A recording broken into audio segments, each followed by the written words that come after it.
welcome back. I am Vivek Bindra, international motivation speaker, leadership consultant, business coach. आज तक का जितना भी बिजनेस को लेकर के इंपॉर्टेंट लर्निंग है, पूरा बिजनेस को बिल्ड करने के लिए एक ही वीडियो में सारे लेसन देने जा रहा हूं। एक साल अगर आप कहीं ट्रेनिंग लेंगे ना, वो एक साल की ट्रेनिंग को समराइज करके 10 पॉइंट्स में बताऊंगा। एक स्टार्टअप हो या बड़ा बिजनेस हो, फेलियर के 10 कारण क्या होते हैं। अगर ये 10 चीजें जो मैं बताने वाला हूं आपको, ये अगर ठीक हो गई, आपके बिजनेस में सेफ हो जाएगा, बिजनेस की हेल्थ ठीक हो जाएगी। IBM institute for business value and Oxford economics के हिसाब से 90% इंडियन स्टार्टअप पहले 5 साल में ही खत्म हो जाते हैं। One of the biggest reason is the lack of exact needed innovation. इनको मैं 10 पॉइंट्स में डिटेल में बताने वाला हूं। 2015-16 की एशिया की रिपोर्ट देखें, इंडिया ने केवल 1423 पेटेंट फाइल किए, कोरिया ने 14,600 पेटेंट फाइल किए, चाइना के 29,800 पेटेंट हैं, और वहीं जापान 44,200 से ज्यादा पेटेंट फाइल करके एशिया के अंदर स्टार्टअप्स में सबसे आगे निकला है। फोर्ब्स ने मोस्ट इनोवेटिव लिस्ट ऑफ एक कंपनीज निकाली, उसके अंदर 25 टॉप कॉर्पोरेट जहां सबसे ज्यादा इनोवेशन होता है, इंडिया की 25 में एक ही कंपनी आई, Asian paints. Ratan Tata continuously अपना डिससैटिस्फैक्शन पब्लिकली एक्सप्रेस कर रहे हैं। इंडिया में एक्चुअल डिसरप्शन और एक्चुअल इनोवेशन इंडियन व्यापारियों में एग्जिस्ट नहीं करता। अगर आप चाहते हैं कि वो अपने बिजनेस को एक्चुअली बड़ा करें, ये 10 पॉइंट्स जिंदगी भर छाप के प्रिंट आउट लेके हर जगह इसको लगा लें, याद रखें। ये 10 पॉइंट्स आपके लिए मील का पत्थर साबित होंगे। 2015 में इतने खराब एक्सपीरियंसेस हुए कि 2016 की फंडिंग बहुत नीचे चली गई। 2015 में स्टार्टअप्स को फंडिंग मिली $7.5 बिलियन की। वही 2016 के अंदर हमारे स्टार्टअप केवल $3.5 बिलियन का फंड ही अट्रैक्ट कर पाए। वो एनर्जी कम हो गई। आज इन्वेस्टर पैसा डालना ही नहीं चाहते, क्योंकि हमारे इंडिया में स्टार्टअप्स को बड़ा करना और मेंटेन बिजनेस को करना आता नहीं है लोगों को। स्टार्टअप के इकोसिस्टम को लेके जो मोस्ट पॉपुलर 10 सिटीज है पूरे दुनिया के अंदर, उनमें इंडिया की किसी भी सिटी का नाम ही नहीं आता। मोस्टली सारी सिटीज अमेरिकन है। नंबर 1 पे सिलिकॉन वैली, 2 पे New York city, Los Angeles, Boston, ये टेल अवीव इजराइल से आती है, फिर London, Chicago, Seattle, Berlin, Singapore. India का कहीं नाम ही नहीं आता। हां, बैंगलोर तो है, लेकिन टॉप सिटीज में नहीं आ रहा। केवल बैंगलोर ही रजिस्टर हो रहा है दुनिया के मैप पे। क्विकली 10 पॉइंट लेते हैं। पहला पॉइंट है missing innovation around customers money making model. सारे जितने व्यापारी हैं पहले अपने मनी मेकिंग मॉडल को कैलकुलेट करते हैं, ये नहीं देखते कि उनका कस्टमर का मनी मेकिंग मॉडल क्या होने वाला है। मेरे कस्टमर को एग्जैक्टली सफलता कहां से मिलेगी, मेरे को सफलता कहां से मिलेगी, ये सब कैलकुलेट कर रहे हैं। लेकिन जब तक कस्टमर की सफलता कैसे होगी, उसकी प्रॉफिटेबिलिटी, उसकी लिक्विडिटी, उसकी ग्रोथ, उसकी प्रोडक्टिविटी, उसका ग्रॉस मार्जिन, उसका रेवेन्यू, उसका inventory turnover, cash flow, brand equity, उसका कस्टमर एक्विजिशन और रिटेंशन, और उसकी वेलोसिटी, स्पीड ऑफ ट्रांजैक्शन, किस प्रकार मेरे कस्टमर अपने मनी को लेके ग्रो करते हैं, किस प्रकार मेरे कस्टमर का मनी मेकिंग मॉडल और रिकरिंग रेवेन्यू मॉडल ग्रो करता है। जिस दिन वो समझ में आएगा तो कस्टमर की नीड से मेरी ग्रीड पूरी होगी। पहला पॉइंट, इनोवेशन कैसे आता है, what problem are you solving in your customers life which he cannot solve on his own। Innovation किधर होगा, कस्टमर की नीड पे होगा। ये पहला पॉइंट है। और अगर हम थोड़ा बहुत नीड समझ भी लेते हैं ना कस्टमर की, इंडियन स्टार्टअप्स तो ऐसे हैं जो कॉपी मारने में बड़े तेज हैं। उबर आया, उसके अगेंस्ट ओला खड़ा कर दिया। एयरबीएनबी आया, उसके अगेंस्ट ओयो खड़ा कर दिया। अमेज़न आया, उसके अगेंस्ट फ्लिपकार्ट खड़ा कर दिया। स्पॉटिफाई आया, उसके अगेंस्ट गाना खड़ा कर दिया। अगर कस्टमर की नीड को समझने की कोशिश भी कर रहे हैं तो वो भी सीधा सीधा अमेरिकन स्टार्टअप्स को एकदम कॉपी मारने की इंडिया में कोशिश कर रहे हैं। अपना बड़ा इनोवेशन अभी तक इंडियन स्टार्टअप ऐसा कोई भी नहीं जो पूरी दुनिया में छा चुका हो। नेक्स्ट पॉइंट है negative cash flow and negative working capital. This is one of the biggest reason एक स्टार्टअप सूख जाता है। क्या हो जाता है, सूख जाता है। उसका जो ब्लड होता है ना, जो एक ऑर्गेनाइजेशन को रन करता है, जो शरीर को चलाता है, वो खत्म हो जाता है। A cheque in hand means nothing. One more time, come on. A cheque in hand means nothing, you need cash. Profit important है, कैश भी इंपॉर्टेंट है। आपको दोनों चाहिए, दोनों अलग अलग चीजें हैं। आपके बुक्स ऑफ अकाउंट में हो सकता है प्रॉफिट आ रहा हो, लेकिन आपकी कैश की पेमेंट डिले होती जा रही है। कस्टमर से, मार्केट से पैसा वापस रिकवरी नहीं हो रही, रिकवरेबल स्लो हो गई, उसको बोलते हैं नेगेटिव कैश फ्लो। हो सकता है बुक्स ऑफ अकाउंट में, आपकी इनवॉइसेस में आपके पास में मार्जिन हो, लेकिन धंधे में कैश, रनिंग बिजनेस के लिए वर्किंग कैपिटल चाहिए होता है। फिर आप बार बार फंडिंग एजेंसी ढूंढते हैं और कहीं पे फंडिंग एजेंसी किसी एक लेवल के आने के बाद वो आपको फंड देना बंद कर देती हैं। वो negative cash flow one of the biggest reason हमारे स्टार्टअप्स को बर्बाद करने के लिए। कुछ इंडियन स्टार्टअप जो अभी पीछे बंद हुए, one of the most funded startups जो बंद हुए, उनके मैं नाम बताता हूं आपको, जैसे कि askme.com, Auto Raja, Talent Pad, Fashionara, auto on cab, Frankly Me, ये सारे अच्छे बड़े फंडेड स्टार्टअप्स थे, खत्म हो गए। पॉजिटिव कैश फ्लो बना के रखिए, जो माल बेच रहे हैं कोशिश करिए पेमेंट एडवांस में या टाइम पे ले सकें। तीसरा पॉइंट है एक्सपेंशन विद नेगेटिव मार्जिन। पिछला वाला था कैश फ्लो के बारे में, यह है मार्जिन के बारे में। अगर ग्रॉस मार्जिन ही नहीं है, बहुत सारे स्टार्टअप्स ने आजकल क्या सोचना शुरू किया, मार्केट को एक्वायर करो, लॉस लीडिंग स्ट्रैटेजी पकड़ो, पूरी मार्केट को एक्वायर करने के लिए सस्ते में माल बेचना शुरू कर दो, वैल्यूएशन बढ़ेगा तो बाद में बाहर से फंड लेके इसको बढ़ा लेंगे। ध्यान दीजिए, अगर शुरू से आपको ये क्लियर नहीं है ना कि आपका प्रॉफिट कहां से आएगा, बाद में मरेंगे पक्का। मैं कितने लोगों को दुखी देखता हूं, मेरे लीडरशिप फनल में आते हैं, फिर उनको समझाते हैं, उनका दिमाग के ढक्कन खुल जाते हैं इस लीडरशिप फनल प्रोग्राम में। ये दिक्कत क्या है, ये धंधा करते हैं सस्ता बेचने के चक्कर में, शुरू से ही मार्जिन के साथ कॉम्प्रोमाइज कर जाते हैं। ध्यान दीजिए, पहले से ही प्लान बना के रखिए कि कब और कैसे अपने मार्जिन को कवर करेंगे। सस्ता बेचने के चक्कर में, मार्केट को एक्वायर करने में डीप पॉकेट्स के लिए अगर प्रिपरेशन नहीं है, पहले प्रिपेयर नहीं किया, जिंदगी भर रिपेयर करते रहोगे, बाद में बड़ा सा लिखा होगा शट डाउन। और हमारे आते हैं लीडरशिप फंड में, बेचारे रोते हैं, मतलब पर्सनली बैठ के यही गलतियां कर रहे हैं, या नेगेटिव कैश फ्लो या नेगेटिव मार्जिन। ये दोनों बहुत जरूरी है, दोनों अलग अलग पॉइंट है, दोनों को समझिए। अगला मेरा पॉइंट है lack of talented man power. इसके ऊपर मैंने पूरा वीडियो दिया था, how to build high performance team. अगर आपके पास नवरत्न तैयार नहीं है ना, अकबर की टीम विदेश से इंडिया आई थी, नवरत्नों की मदद से पूरे देश को कंट्रोल कर लिया। क्या आपके पास आपके talented, high potential, high performance, high skill, high will, क्या आपने हाईली केपेबल लोगों की मैन पावर तैयार करी है?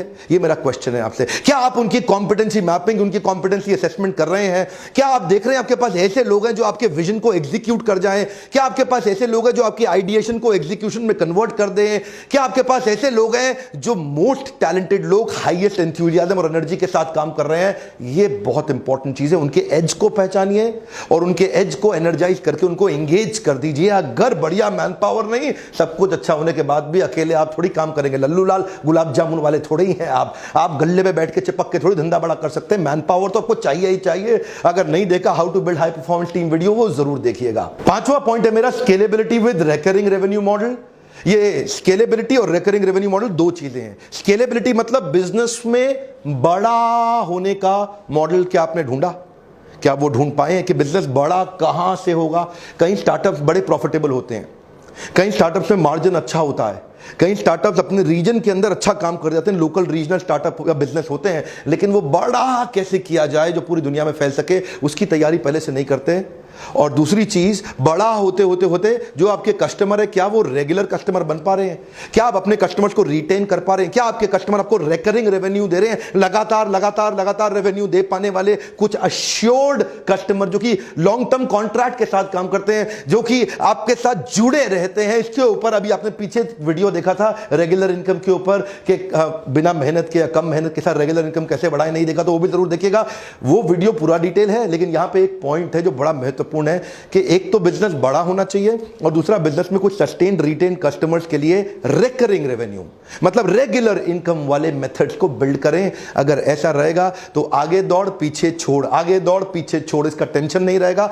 व्यापारी यही करते हैं, नए नए कस्टमर के पीछे भागते रहते हैं, पुराने वाले पीछे छूटते रहते हैं। छठा मेरा पॉइंट है mixed marketing signal and wrong positioning. इसके ऊपर तो लीडरशिप फनल में इतने क्वेश्चन आते हैं, मेरे साथ लाइव वर्कशॉप में लोग क्वेश्चन करते हैं।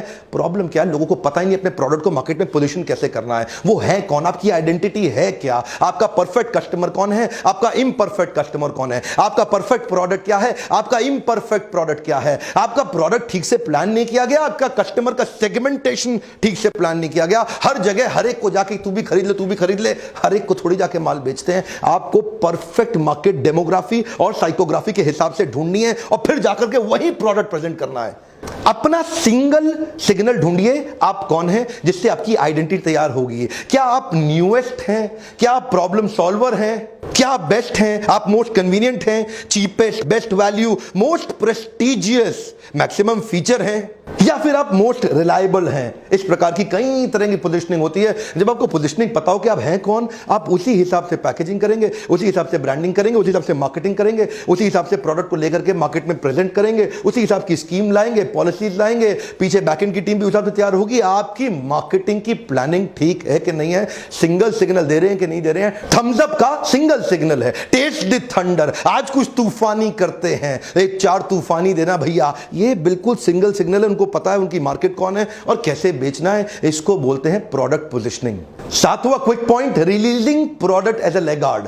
लेगार्ड मतलब ये लेट लतीफ है भैया, प्रोडक्ट लेके बाद में पहुंच रहे हैं मार्केट में, पूरी मार्केट अब सैचुरेट होने को आ गई, ये बेचारे लास्ट में आ रहे हैं, अरे ये तो मार्केट में चल रहा था, मैं भी ले आता हूं, मेरा भी खरीद लो, मेरा भी खरीद लो। फिर डिस्काउंट देते रहना, उसके बाद बैठ करके स्कीम चलाते रहना, मार्जिन कम करते रहना, उधारी देते रहना, अपने धंधे को खत्म कर लेना। आपके धंधा, आपका बिजनेस कितना सेफ है इस पर डिपेंड करता है कि आप प्रोडक्ट की टाइमिंग ठीक है, क्या आप मार्केट के अडॉप्शन कर्व को पहचान पा रहे हैं। One of the biggest reason product late आने के बाद में बेचारा स्ट्रगल ही करता रहता है, यार कोई खरीद नहीं रहा है, कोई खरीद नहीं रहा है, बढ़िया कस्टमर नहीं मिल रहा, कस्टमर तंग कर रहा है, कस्टमर मेरे कॉम्पिटिटर के पास चला जाता है, कस्टमर उधारी मांगता है। इस पे तो बहुत डिस्कशन करते हैं मेरे पार्टिसिपेंट आके मेरे साथ। हम पूरी एंटरप्रेन्योरशिप आपको सिखाना चाहते हैं इस छोटे से समरी वीडियो के माध्यम से। 8वां पॉइंट है, save yourself from getting out competed. आपने अच्छा बिजनेस तो शुरू कर दिया, लेकिन आपका कॉम्पिटिटर आपको ध्यान से देख रहा है, ये आदमी कर क्या रहा है, उसकी पूरी नजर है आपके ऊपर, उसकी चील की तरह पहनी नजर है आपकी हर चाल के ऊपर, वो पोकर की तरह चुपचाप खड़ा होकर के देख रहा है आपको, ये आदमी कर क्या रहा है। पहले से तैयारी करके चलना है। आपने एंट्री बैरियर का मेरा वीडियो देखा था, मैंने वहां कुछ पॉइंट शेयर किए थे। Intellectual property right, patent and licensing या प्रोप्राइटरी टेक्नोलॉजी, आप कुछ ऐसी प्लानिंग करके चलिए जो फिर आपके कॉम्पिटिटर के पास राज खुलने नहीं चाहिए। कोशिश करिए अपनी ब्रांड इक्विटी अच्छी करने की, या फिर सोर्सिंग अपने माल की इतना सस्ता खरीद लीजिए, इकोनॉमीज ऑफ स्केल बिल्ड करके इतना सस्ती परचेजिंग कहीं से उठा ला जाए तो कॉम्पिटिटर बेचारा सोच ही ना पाए, यार ये माल इतना सस्ता बेच कैसे रहा है, उसको पता ही ना लगे। कई तरीके हैं, आपको ये नाव में सारे बैठे हैं और ये एक आगे निकल गया और बीच में बैरियर खड़ा कर दिया, रेड ओशन से ब्लू ओशन। क्या आप अपने बिजनेस के अंदर शुरू से एंट्री बैरियर की प्लानिंग करके चले हैं? ध्यान देना, जो 10 पॉइंट बता रहा हूं ना, इनमें से किस किस में आप वीक हैं वो लास्ट में आपको प्लान करना होगा। दोबारा से वीडियो को सुनिएगा, 2 3 5 4 5 6 7 8 बार इस वीडियो को सुनिए, ताकि आप ये समझ सकें कि इन 10 में से कौन से पॉइंट्स में आप कमजोर हैं। अच्छा बिजनेस करने के बावजूद भी कई बार डर इस बात का होता है कि कंपटीशन, आपको कहीं बड़ा सा कंपटीटर आके आपको बाद में खा ना जाए। तो ये जो एंट्री बैरियर का वीडियो था, वो पूरा वीडियो देखिएगा, वो डिटेल में है। 9वां पॉइंट बड़ा आउटस्टैंडिंग है, missing the process of converting feedback into a feed forward. Customer आपको फीडबैक देता है, आप उसको फीड फॉरवर्ड में कन्वर्ट नहीं करते। कस्टमर आपको अपने एग्जिस्टिंग प्रोडक्ट के साथ परेशानियां बताता है, आप सोचते हो यार ये डिस्काउंट मांग रहा है इसलिए कर रहा है। सिग्नल दे रहा है कस्टमर, क्या दे रहा है? Signal. Complain is a gift, catch it, come on, complain is a gift, catch it. Complain को कैच करिए, देखिए वो सिग्नल होता है। He wants to be with you, but only thing that he is expecting is, यार थोड़ा सा अपने आप को बदल ले, मैं तेरे साथ रहना चाहता हूं। इसका मतलब उसके प्रोडक्ट में, आपके प्रोडक्ट में उसको कुछ तकलीफ आ रही है, कह रहा है थोड़ा सा चेंज ले आ, I want to be with you, that's called complain. Complain का मतलब क्या है? वो आपके साथ रहना चाहता है। अगर वो कंप्लेन नहीं कर रहा, वो बड़ा डेंजरस है भाई। कस्टमर आपको कंप्लेन ही ना करे, चुपचाप आपके कॉम्पिटिटर पे जाकर शिफ्ट हो जाए, आपको बिना बताए, वो ज्यादा डेंजरस है। कंप्लेनिंग कस्टमर बहुत बढ़िया होता है, कंप्लेनिंग कस्टमर को गले लगा लो, ये आपको बचा लेगा। Converting the feedback into feed forward, इसको बोलते हैं पिवॉट। बाउंस बैक करते हैं ना, पिवॉट, नया चेंज लाना। पहला प्रोडक्ट केवल ट्रायल के लिए होता है, एक बार और याद रखिएगा, पहला प्रोडक्ट केवल ट्रायल के लिए होता है। Your first product is never your final product. कई इंप्रूवमेंट साइकिल लाने पड़ते हैं, फीडबैक को फीड फॉरवर्ड में कन्वर्ट करिए, नहीं तो शुरुआत तो अच्छी हो सकती है, बाद में उड़ जाएंगे। 10वां amazing point, business model of building complete ecosystem. Business model of building complete ecosystem. ये इकोसिस्टम कैसे है, क्या मतलब होता है इसका? इसका मतलब है जीव जीवस्य जीवनम। एक जीव अपने जीवन के लिए दूसरे जीव पर निर्भर होता है, एक जीव दूसरे जीव पर निर्भर है अपने जीवन के लिए, इसको बोलते हैं जीव जीवस्य जीवनम। ये एक वेब बन जाता है बिजनेस में। आइसोलेशन में, अकेले में ना करें काम, पूरी सोसाइटी कम्युनिटी के साथ मिलकर इकोसिस्टम तैयार करें। जैसे कि फेसबुक एक इकोसिस्टम है बहुत बड़ा, अगर फेसबुक चला गया ना दुनिया से, अचानक पूरी दुनिया में तहलका हो जाएगा। जैसे कि YouTube एक बड़ा इकोसिस्टम है, इसमें कितने हजारों लाखों करोड़ों लोग इन्वॉल्व हो चुके हैं YouTube के अंदर। YouTube को बनाने और कंज्यूम करने दोनों में बहुत बड़ा इन्वॉल्वमेंट है। पेटीएम हमारे देश में आने वाला एक और बहुत बड़ा इकोसिस्टम होगा। Amazon एक बहुत बड़ा इकोसिस्टम है। गूगल का एंड्रॉइड कमाल का इकोसिस्टम है। गूगल ने एक प्लेटफॉर्म क्रिएट किया जहां पे एप्लीकेशन बनाने वाले लोग आके फ्री में एंड्रॉइड का एप्लीकेशन अपना डालते रहते हैं। बेचारे मोबाइल हैंडसेट मेकर्स के लिए मजबूरी हो गई, क्योंकि अब एंड्रॉइड का इतना बड़ा प्रेजेंस है मार्केट में, तो वो एंड्रॉइड कंपैटिबल मोबाइल ही बनाते हैं। अब वो एंड्रॉइड कंपैटिबल मोबाइल बनाते हैं तो एंड्रॉइड पे और ज्यादा एप्लीकेशन आती हैं। अब ये सबका फायदा किसको हो रहा है? गूगल को, क्योंकि उसने अकेले में काम नहीं किया, उसने दुनिया को अपने साथ जोड़ लिया। क्या आप अपने बिजनेस को अकेले में तो नहीं कर रहे? अपॉर्चुनिस्टिक मार्केट के अंदर सामने वाले को पेल दो, अकेले में मिल गया ये कस्टमर, पेल दो। कई बार ऐसा करते हैं ना लोग। ऐसा कुछ क्रिएट करिए कि दुनिया का फायदा आपकी एग्जिस्टेंस से हो रहा हो। जिस दिन आप चले गए पूरी दुनिया रुक जाए, और कम से कम दुनिया नहीं, छोटे शहर से प्लान करिए। ये सब हम लोग पूरा दिन 2-2, 3-3, 4-4 दिन बैठ के लीडरशिप फनल में इन सब पॉइंट्स को डिस्कस करते हैं डिटेल के अंदर। लेकिन मैंने आपको 10 पॉइंट ऐसे, ये बड़ा पावरफुल वीडियो, इसको दोबारा घुमा के देखिएगा। YouTube वीडियो ज्यादा बड़ा कितना बड़ा कर सकते हैं हम, लिमिटेड ही रखना पड़ता है। लेकिन लीडरशिप फनल में आके आप मुझसे डायरेक्ट क्वेश्चन करते हैं। आपके पास एक सुविधा होती है मुझसे अपने बिजनेस के बारे में, वर्कशॉप के बीच में ओपन क्वेश्चन के बहुत राउंड होते हैं, जहां मैं हर एक के क्वेश्चंस का जिम्मेदारी के साथ उत्तर देता हूं। आपने प्रश्न किया, मैंने उत्तर दिया, आपने प्रश्न। इस तरह से हम बहुत से व्यापारियों को सफल बना रहे हैं, जिसके लिए आप इस नंबर पे फोन करके थोड़ा पता लगाइए कि अगला प्रोग्राम कब है। हो सकता है आपके आसपास हो, और कौन से शहर में हो रहा है।